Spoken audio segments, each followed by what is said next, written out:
পৃথিবীতে সবচেয়ে অসহায় সে, যে নিজের মনের কথাগুলো বলতে চাইলেও প্রিয় মানুষটার কাছে কখনো বলতে পারে না। মেয়ে হয়ে জন্ম নেওয়া সহজ, কিন্তু বেঁচে থাকা অনেক কঠিন। হাসতে গেলেও ভাবতে হয়, কাঁদতে গেলেও ভাবতে হয়। রাগ আর তুফান দুটোই থেমে গেলে বোঝা যায় ক্ষতি ঠিক কতটা হয়েছে। চুপ থাকার চেয়ে বড় শাস্তি বোধহয় এই দুনিয়াতে আর কিছু নেই। প্রয়োজন ফুরিয়ে গেলে মানুষের কথা বলার ধরনটাও পাল্টে যায়। তাই লজ্জার কিছু নেই, যারা ভালোবাসতে জানে তারা কাঁদতেও পারে।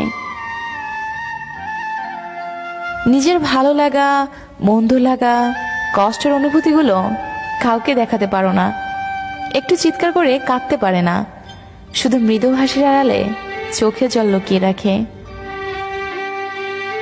কিছু কঠিন মনের মানুষ আছে, সকালে হাসে অথচ রাতের অন্ধকারে সবার আড়ালে কাঁদে।